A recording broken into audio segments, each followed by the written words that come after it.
오늘 하나님께서 우리에게 주시는 말씀은 잠언 말씀입니다. 3장 5절로 6절까지 말씀, 구약성경 912쪽입니다. 잠언 3장 5절로 6절까지 말씀입니다. 우리 두 절인데요, 우리 한 목소리로 두 절 읽겠습니다. 읽습니다. 너는 마음을 다하여 여호와를 신뢰하고 내 명철을 의지하지 말라. 너는 범사의 그를 인정하라. 그리하면 내 길을 지도하시리라. 아멘. 할렐루야. 네, 오늘 청년 예배 나온 여러분 사랑하고 축복합니다. 네, 오늘도 주님께서 우리에게 예비하신 은혜를 믿음으로 나아가는 자에게 부어주실 줄로 믿습니다. 오늘은 의지하는 하루라는 제목으로 은혜를 나누려고 합니다. 의지하는 하루. 여러분은 살아가면서 어떤 목적을 가지고, 그리고 무엇이 우리에게 소망이 되고 무엇이 정말 행복한 삶을 이끌어가는지 각자 생각하는 길이 있고 방향이 있고 또 바라는 비전들이 있으리라고 생각을 합니다. 여러분은 꿈꾸고 있죠. 무엇인가 하고 싶은 것들이 있고 이루어가려고 노력하고 있다고 생각 드는데요, 여러분은 그것을 이루기 위해서 무엇을 하고 있습니까? 아니면 무엇을 찾고 있습니까? 혹시 그 길을 잘 가고 있습니까? 아니면 그 길을 걸어가는 게 녹록치 않고 자꾸만 삐그덕거리는 것 같아서 좀 쉽지 않은 것 같다, 이런 생각을 하고 있습니까? 요즘은 대학을 들어가면 들어간 대학에서 졸업하지 않고 다른 대학에서 졸업하는 경우가 많이 있는데요, 그 이유가 뭐냐면 다들 새로운 길을 찾고 나에게 맞는 길을 찾아서 움직이는 걸 보곤 합니다. 여러분은 잘 들어가서 잘 지내고 있죠? 길을 찾으신 것 같습니까? 아직도 길을 찾아야 될 것 같습니까? 네, 우리는 그 길을 찾아가면서 또 올바른 길을 가고자 하는 그 마음에 거룩한 부담감이 있습니다. 그리스도인으로서 갖게 되는 여러 가지 부담감 중에 하나는 하나님께서 기뻐하시는 것이 무엇인지, 하나님께서 나를 통해서 하시고자 하는 일이 무엇이고 나는 그 길을 정말 잘 가고 있는지, 이 부분을 확인하고 싶고 정확히 하고 싶은 마음이 우리에게는 있습니다. 여러분에게도 그 거룩한 부담감이 있으신가요? 네, 감사합니다. 아멘이라고 화답해 줘서.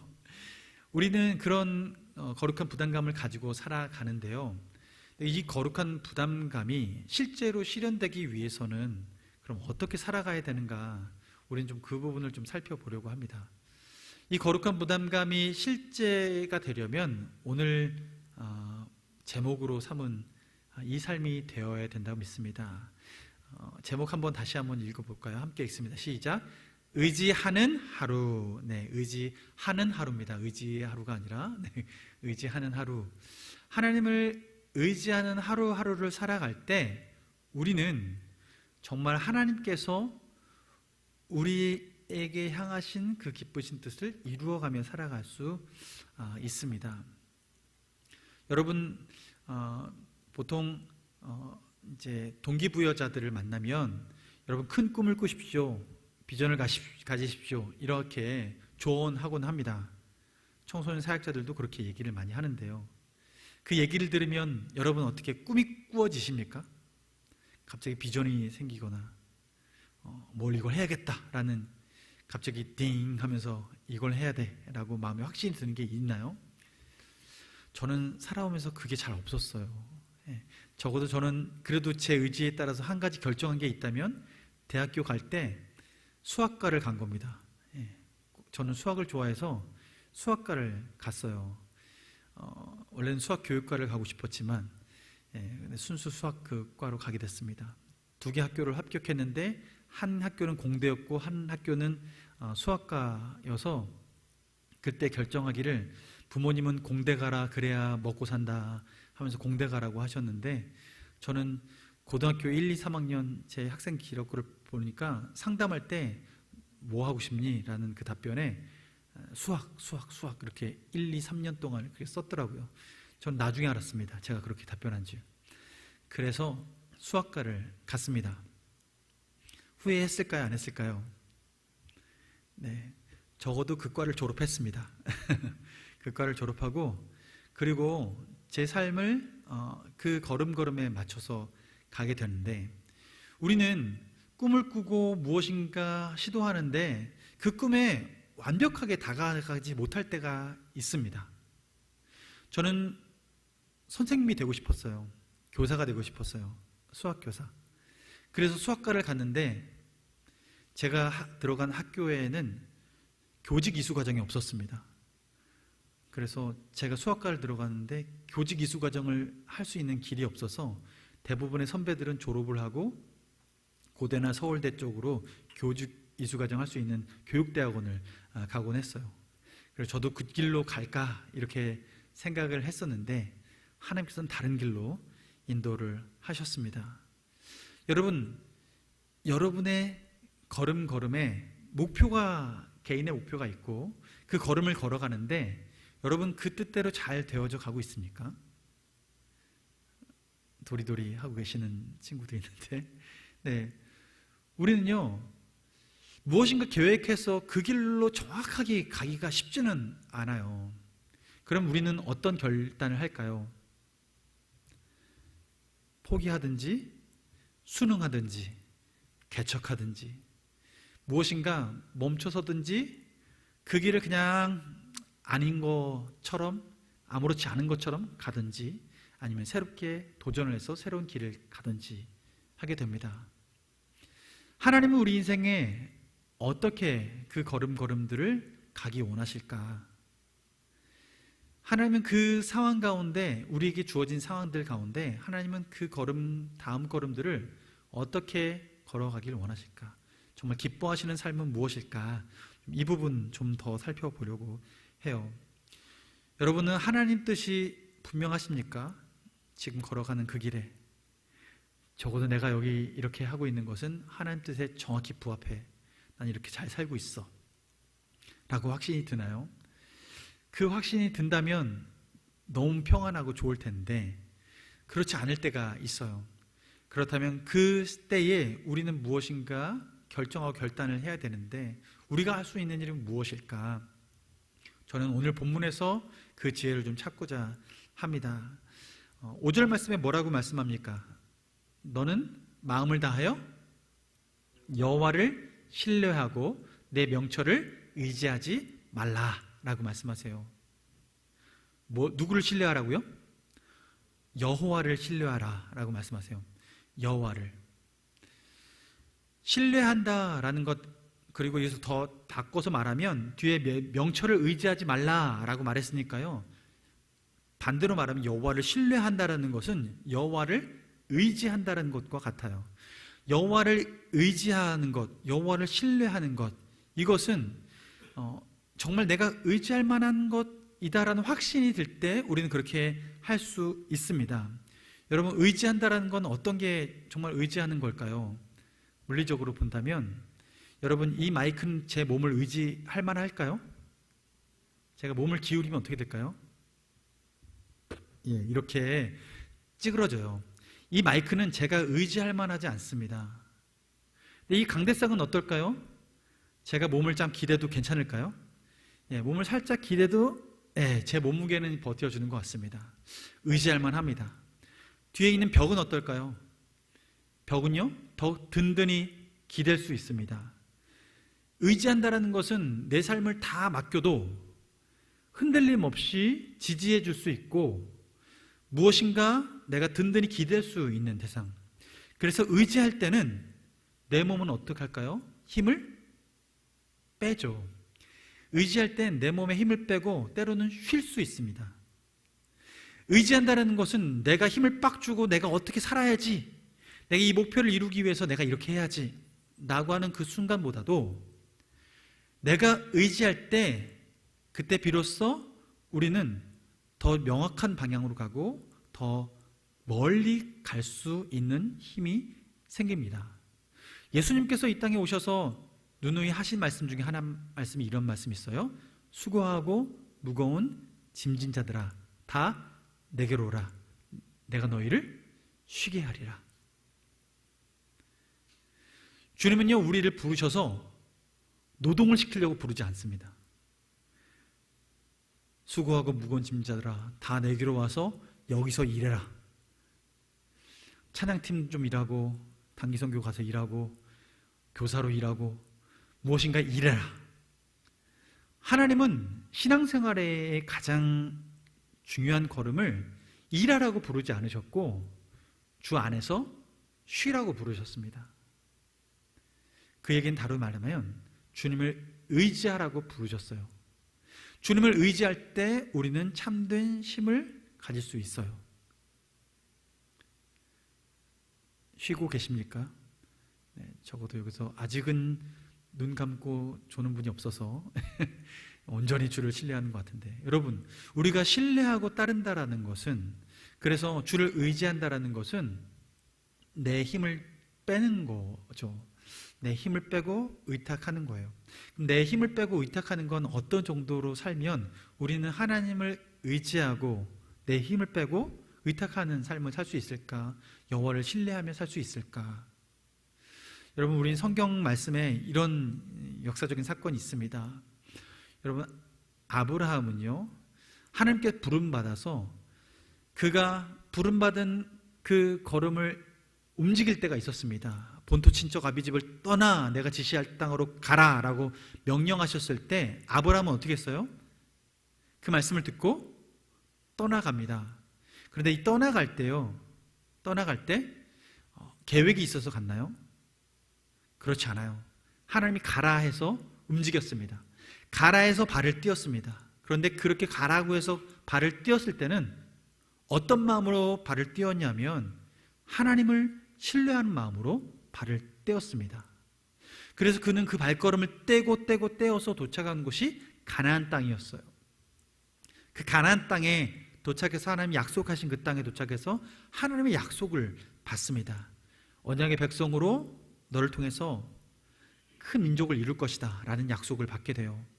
비로소 하나님의 그 큰 꿈을 같이 꿈꾸게 되는 은혜가 있게 됩니다. 신뢰한다라는 것은 내가 계획하지 않고 내 뜻대로 이루어지는 것이 아니라 하나님 뜻이 이루어지길 바라는 마음으로 의지하는 거예요. 여기서 더 나아가서 더 힘을 뺀 경우는 어떤 경우일까요? 여러분, 모세 기억나나요? 모세가 태어났을 때 모세에게 닥친 어려움이 무엇입니까? 모세가 태어났을 때 모든 남자아이들은 다 죽이라는 애굽의 명령이 있었습니다. 그래서 이스라엘 안에서 태어난 남자아이들은 다 죽게 되는데 그 부모가 아이가 너무 이뻐서 죽이지 않고 키웁니다. 그런데 키우다 보니 아이가 울음소리도 커지고 우렁차서 여자아이의 울음소리 같지 않고 우렁차게 응애 울어서 이게 남자아이인지 정확히 파악할 수 있는 상황이 되니까 숨길 수가 없었어요. 그래서 이 모세, 이 아이를 어떻게 하냐면 갈대 상자에 올려놓고 나일강물에 흘려 보냅니다. 모세 입장에서요, 그 인생은 어떤 인생입니까? 인간의 눈으로 보면요, 버려진 인생입니다. 버려진 인생인데요, 하나님의 눈으로 보면요, 하나님의 섭리의 물결을 타고 움직이는 순간이 그 부모의 손을 떠나서 갈대 상자에 담겨졌을 때, 그리고 그 강물을 따라 흘러갔을 때가 인간의 노력이 사라지고 모세 자신의 어떤 의지도 담기지 않은 그 상태에 오로지 하나님께서 그를 이끌어서 바로 당시의 파라오의 공주인 손에 들려지게 됩니다. 모세의 인생은 그 걸음이 결국은 내 뜻 아니라 하나님 뜻, 그 뜻에 맡겨졌을 때 비로소 하나님께서 원하신 삶의 길로 나아가기 시작하는 거예요. 매우 힘 뺀 거죠. 여러분, 우리는 성장하면 성장할수록 어떤 마음을 가질 때 성장했다고 느끼냐면 내가 무엇인가 더 많이 선택하고 결정할 수 있는 권리가 생겼을 때 우린 더 성숙해졌다라고 여기고, 그리고 우리는 성인이라고 말할 때가 있습니다. 그런데 여러분, 우리는 하나님 안에서 성장해 나갈 때 신앙의 성숙은 무엇으로 판단하는가 하면, 내가 스스로 많은 것을 선택할 수 있기 때문에 성인이 아니라 하나님께서 내 삶에 더 많은 것을 이끌어 가실 수 있도록 내어줄 수 있을 때 우리는 하나님 안에서 더 성숙한 사람이 됩니다. 모세가 그렇게 갈대 상자에 띄워져서 그 공주의 손에 가게 되고 왕궁 안에서 자랐지만, 그가 40세가 되어서 비로소 힘을 가지고 무엇인가 선택할 수 있었을 때 그가 의지를 가지고 선택한 그것이 무엇이었냐면, 이스라엘 동족이 당시에 싸움이 벌어져서 지게 될 상황에 끼어들어서 결국 애굽 사람을 죽이고 이스라엘 사람을 살려줍니다. 자기의 힘과 그리고 자기 지위, 든든한 이것을 믿고 개입하는데요, 그런데 결론은 좋지 않아요. 결국 살인범이 되었고, 동족들에게도, 이스라엘 사람들에게도 그가 외면당하게 됩니다. 그는 성인이 되어서 무엇인가 힘있게 쓰임받을 수 있을 거라고 생각을 했지만 결국은 그게 쓰임받는 방식이 아니었어요. 결국 그는 도망자 신세가 됐고 광야로 갔습니다. 그가 광야에 가서 시간을 보내면서 무엇을 훈련했을까요? 거기서 어떤 생각을 했을까요? 저 같으면요, 광야 가서 계속 자책했을 것 같습니다. 에휴, 내가 왜 그때 그랬을까? 내가 왜 그때 그랬을까? 그러지 말았어야 하는데. 지속적으로 과거를 돌아보면서 그냥 후회만 했을지도 모르겠습니다. 그런데 하나님께서는 그 시간을 어떻게 쓰시길 원했을까요? 하나님은 모세가 광야에서 한 해, 두 해, 10년이 지나고, 또 한 해, 두 해, 20년이 지나고, 한 해, 두 해, 30년이 지나고, 그리고 광야에서 40년을 지내서 나이가 80이 되었을 때에 더 이상 아무것도 할 수 없을 것이라고 여겨졌던, 힘 빠졌던 그때에 하나님은 불 붙은 떨기나무 아래서 모세를 만나셨습니다. 그리고 모세를 그 소명의 길로 인도하세요. 이스라엘 백성을 이끌어내는 지도자로 그를 비로소 사용하십니다. 그가 불꽃 오르는 그 떨기나무에서 하나님과 대면할 때 그 대면의 이야기의 맥락은 어떤지 아십니까? 모세는요, 가라고 했을 때 그때는 가지 못할 이유를 지속적으로 댑니다. 저 말주변이 약해서요 못 가겠습니다. 제가 가면요 사람들이 저를 인정이나 해주겠습니까? 인정 안 해줄 것 같은데요, 제가 무슨 낯으로 가겠습니까? 핑계에 핑계를 거듭합니다. 모세는요 그 순간에 가지고 있었던 자존감과 자신감이 다 떨어져 있을 때였어요. 그런데 그때 하나님이 찾아오신 거예요. 그리고 그를 불러서 이스라엘을 이끌어가는 지도자로 사용하십니다. 여러분, 우리는 하나님의 뜻대로 쓰임받고 싶은 것, 청년의 때에, 그리고 그리스도인이라면 누구나 갖는 꿈인 줄 믿습니다. 그런데 진정으로 하나님께 쓰임받고 하나님이 기뻐하시는 그 길을 걸어가는 데 있어서는 여러분, 우리에게 필요한 자질이 있는데 그것은 바로 주님을 의지하는 삶입니다. 내 힘을 빼고 하나님께 의탁하는 삶이에요. 그 의탁하는 삶은요, 내가 계획한 대로 되지 않고, 그리고 결과가 내 생각대로 이루어지지 않을 때 더 그 길을 사모하게 되고, 또 그 상황 가운데 우리는 무엇인가 하나님을 더 의지할 것이 무엇인가를 살피기 시작합니다. 여러분, 요셉을 보세요. 요셉의 인생은요, 아버지에게 사랑받고 받지만 형들에게는 미움받았어요. 결국엔 어떻게 됩니까? 그는 형들의 손에 팔려서 종살이하게 됩니다.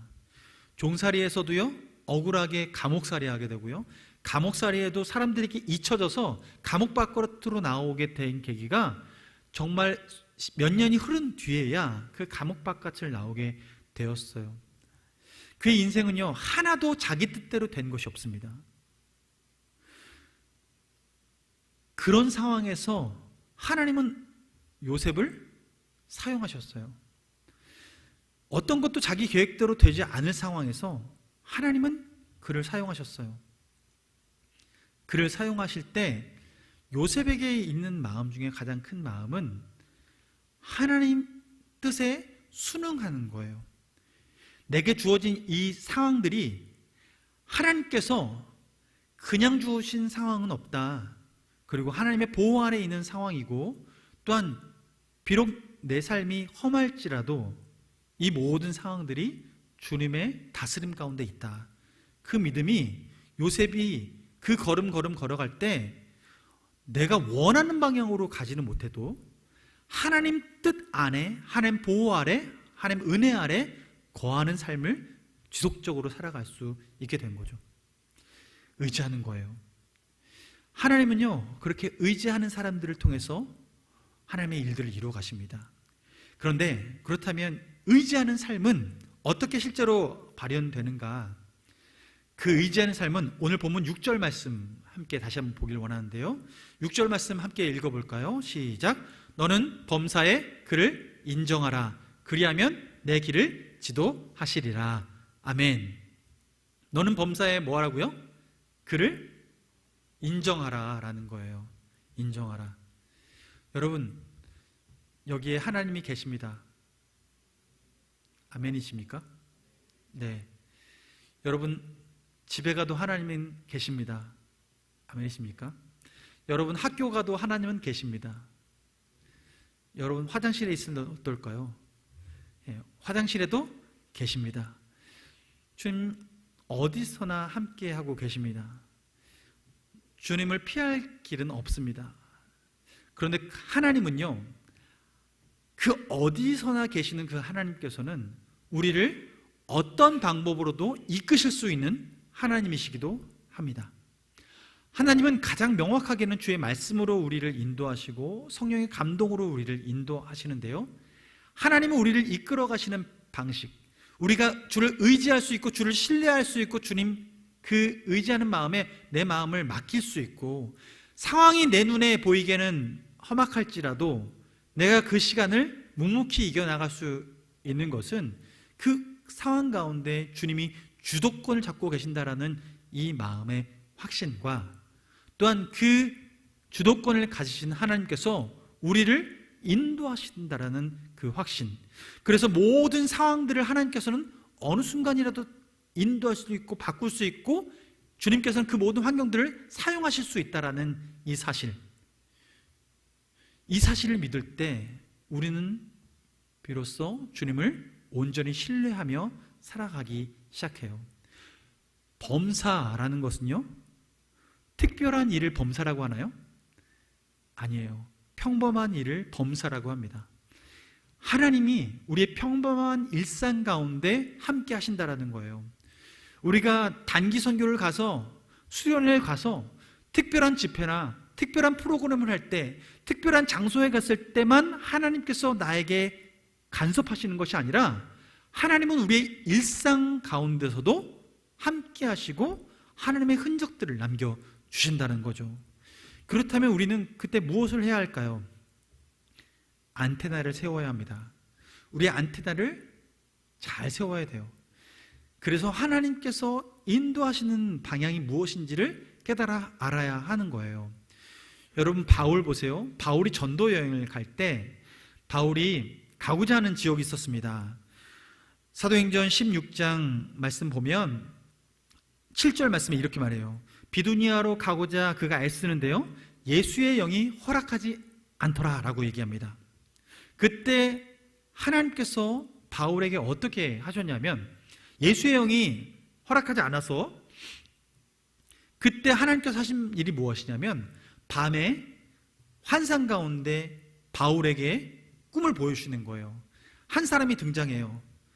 어디 사람인가 봤더니 마게도냐 사람이에요. 마게도냐 사람이 와서 그 자리에 서서 바울에게 얘기하는 거예요.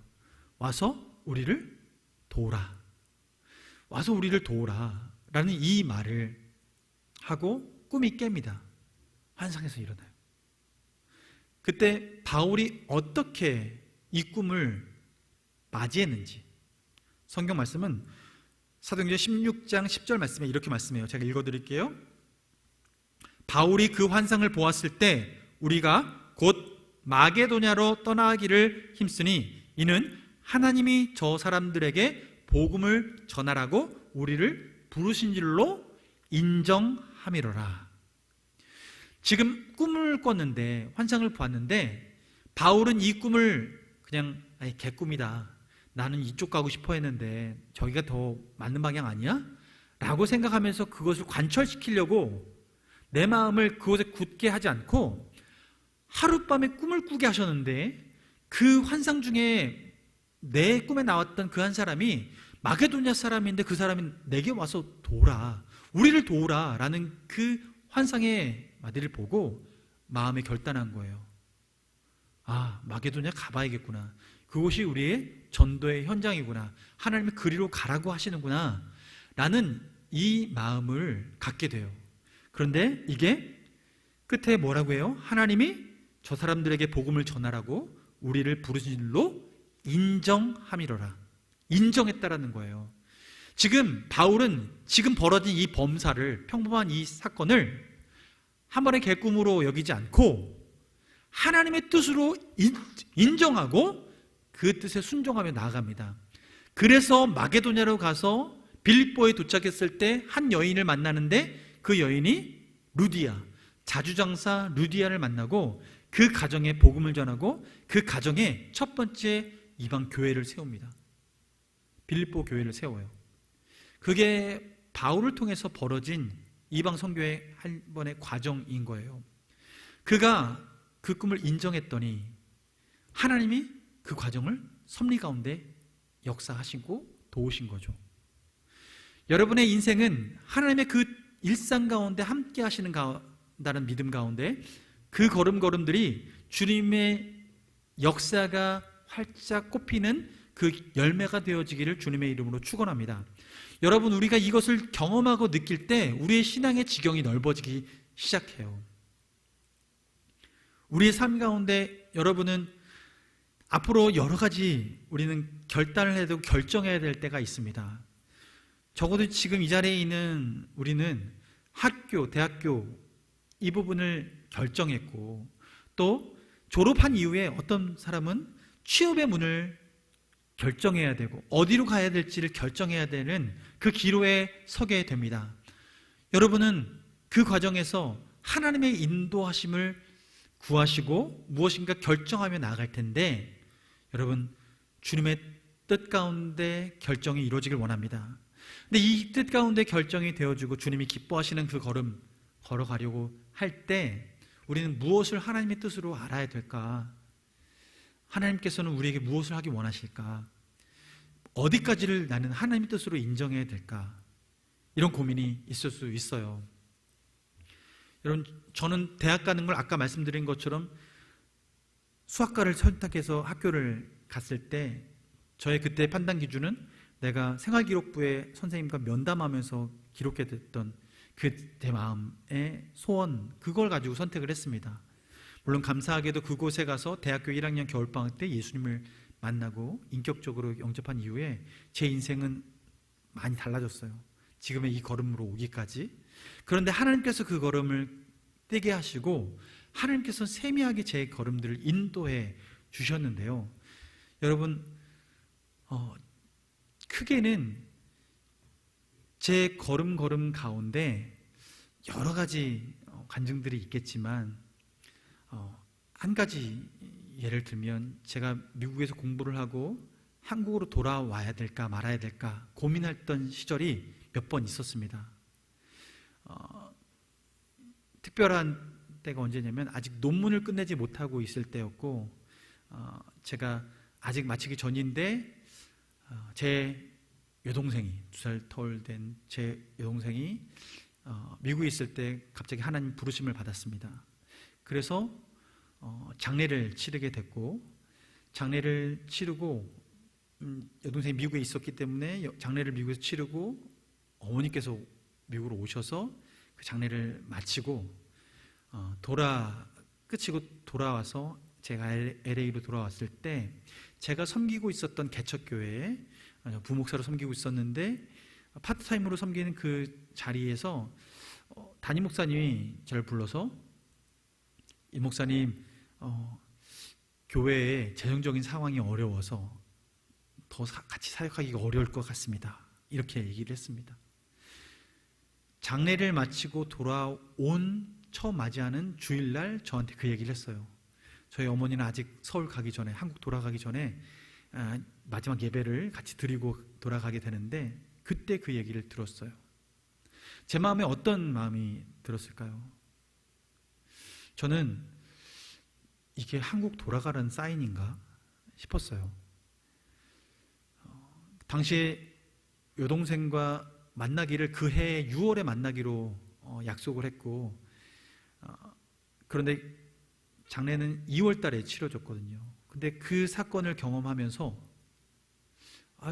더 이상 미국에 남아 있어야 될 이유가 없겠구나 라는 생각이 불현듯 들었습니다. 그런데 그 장례를 마치고 돌아왔더니 듣는 이야기가 무엇이냐면 사역을 그만 같이 할 수 없겠습니다 라는 답변이었어요. 이 상황을 보면 범사의 주님을 인정하면 어떻게 해야겠습니까? 그만두고 돌아와야지 라는 생각이 들 수 있을 법한 그런 상황입니다. 그래서 하나님께 제가 사역을 내려놓고 그 상황, 교회의 상황을 인식하고 인지하고 있었으니까 내려놓고 하나님 뜻을 구하는 시간을 가졌습니다. 그래서 아내와 온 가족이 사역을 내려놓고 교회 탐방을 하면서 근 한 달 이상을 이렇게 지내게 됐는데요. 그런데 하나님께서 하나님 뜻을 간구하는 그때에 저에게 사인을 하나 주셨습니다. 어떤 사인을 주셨냐면 어느 날 갑자기 불현듯 제가 마지막 한국에서 사역했던 포항에서 함께 청소년부, 중등부 사역을 했었던 선생님께서 저에게 카톡을 보내셨어요. 카톡을 보내셨는데 보니까 음성 파일이에요. 무슨 음성 파일인가? 그분에게는 그냥 평소에 기도 편지 보내고 받고 소통하는 정도의 교제를 하고 있었는데 그분이 문득 그 파일을 보내신 거예요. 아무 이유 없이 뜬금없이 보내셨어요. 그 파일을 들어보니까요, 무슨 내용이 있었냐면 제가 포항에서 우리 중등부 학생들에게 마지막 설교했던 설교 내용이 담겨져 있었어요. 그 마지막 설교 내용이 무엇이냐면 내가 왜 이 한국을 떠나 미국으로 가게 된 이 여정을 밟게 되었는지, 하나님께서 어떻게 도우셔서 이 길이 열리게 됐는지, 하나님께서 이곳에 가서 새롭게 공부하라고 열어주신 이 일련의 과정들이 내 뜻이 아니라 하나님께서 열어주신 뜻이다라는 일련의 과정들을 간증처럼 했던 마지막 설교였어요. 근데 이 설교 메시지가 그날 저한테 카톡으로 딱 왔는데요. 저는 중등부 설교할 때 따로 저희 설교 녹음하지 않거든요. 이건 개인적으로 그 선생님이 혼자 녹음하신 거예요. 그런데 그 녹음 파일을 제가 이 고민을 하고 있을 때 저한테 카톡으로 온 거예요. 제가 이 음성 파일을 듣는데요, 마음이 어떤 마음이었냐면 이 설교가 그때 당시에 학생들과 선생님들에게 하는 설교였는데 그때 그 순간은 저에게 하는 설교가 됐어요. 하나님이 저한테 다시 설교해 주시는 거예요. 네가 거기 남아 있어야 될 이유는 내가 너를 그곳에 보낸 이유를 끝까지 완수하기 위해서다. 저는 적어도 그 땅에 간 이유는 공부하기 위해서 갔고 학업의 연장선상 안에서 배움을 갖고 돌아오는 걸 바라면서 갔기 때문에, 그래서 그 사인이 저에게는 더 남아야 될 이유, 하나님의 보내신 이유, 상황은 더 그렇지 않은 것 같아 보여도 하나님께서 그것에 있어야 될 이유로 내게 주신 사인으로 받아들이게 됐어요. 저도 지금까지 그분이 왜 그 파일을 저한테 보내줬는지 이유를 모릅니다. 제가 한국에 돌아갈지 고민하고 있습니다라는 것도 그분에게 알린 것도 아니고, 근데 그렇게 파일이 왔을 때 저는 그 응답을 받고, 그러고 나서 마음을 다시 추스리고 했을 때 다시 사역할 수 있는 교회가 열리게 됐고, 그곳에서 기쁘게 사역할 수 있었습니다. 사역도 하고 공부도 하고 결국엔 모든 학업을 마치고 한국으로 돌아올 수 있는 상황들을 갖게 됐어요. 여러분, 우리 인생길에 내가 생각했던 상황들이 열리지 않고 뜻하지 않은 일들을 겪게 됐을 때, 여러분, 우리는 늘 언제나 퀘스천 마크를, 그리고 질문을 던져야 됩니다. 주님이 무엇을 기뻐하십니까? 주님 어떻게 결정하기 원하십니까? 무엇을 의지하기 원하십니까? 우리가 주님을 의지한다면 주님의 세미한 음성을 듣기를 간절히 사모하면서, 범사의 그를 인정하면서 주님이 내 길을 인도하시기를 간절히 간구하면서, 우리는 우리 삶에 벌어지는 모든 사건들을 주님과 함께 그 사건들을 풀어가며 주님께서 어떻게 해석해 주는지를 분별하며 우리의 걸음들을 이끌어 가야 될 줄로 믿습니다. 하나님은 우리에게 그렇게 걸어가라고 우리를 인도하고 계시는 거예요. 여러분, 그러므로 마지막으로 이 얘기를 하고 싶어요. 마태복음 6장 33절 34절 말씀에 이렇게 얘기하세요. 먼저 그의 나라와 그의 의를 구하라. 그리하면 이 모든 것을 너에게 더하시리라. 하나님은 우리 인생에 필요를 채우실 준비를 이미 하고 계세요. 내 인생의 필요를. 그러나 거기에서 중요한 것은 무엇이냐면, 하나님의 뜻과 연합된 내 삶이 이루어지고 있는가? 우리 안에 이 확신이 없으면 우리는 어디 자꾸만 관심을 갖게 되냐면, 내 필요를 넘어서서 내 욕심으로 내 관점, 내 초점이 옮겨지기 시작한다는 거예요. 그래서 우리 삶에 먼저 그의 나라와 내 삶의 우선순위를 하나님 앞에 두고 우리가 선택할 때, 여러분, 그 다음 구절에서는 하나님이 뭐라고 말씀하시냐면, 그러므로 내일 일을 위하여 염려하지 말라. 내일 일은 내일이 염려할 것이요 한날의 괴로움은 그날로 족하니라. 여러분, 주님을 의지하는 삶은 우리의 평생에 되어야겠지만, 그 평생 의지하는 삶은 오늘 하루 의지하는 삶을 살아낼 때 평생 의지하는 삶을 살 수 있습니다.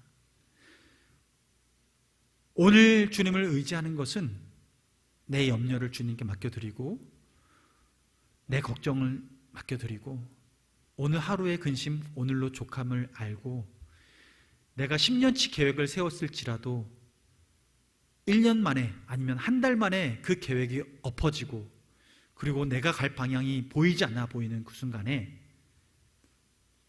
내 삶을 하나님께서 갈대상자에 넣으시는구나. 모세의 그 갈대상자에 넣으시고 지금 나를 새로운 길로 인도하시는구나. 하나님 앞에 내 마음을 다시 맡겨드리고 주를 의지하고 주님을 신뢰하고 주님을 인정하고, 그래서 주님의 뜻, 내가 그 길을 기꺼이 걸어가겠습니다 하며 우리 삶을 내어 걷는 우리가 되길 원합니다. 그때 비로소 우리의 인생은 주님 뜻 안에 온전하게 서가게 될 것입니다. 여러분, 그 길을 걸어가는 여러분을 축복합니다. 그래서 저는 여러분과 함께 오늘 예배할 수 있어서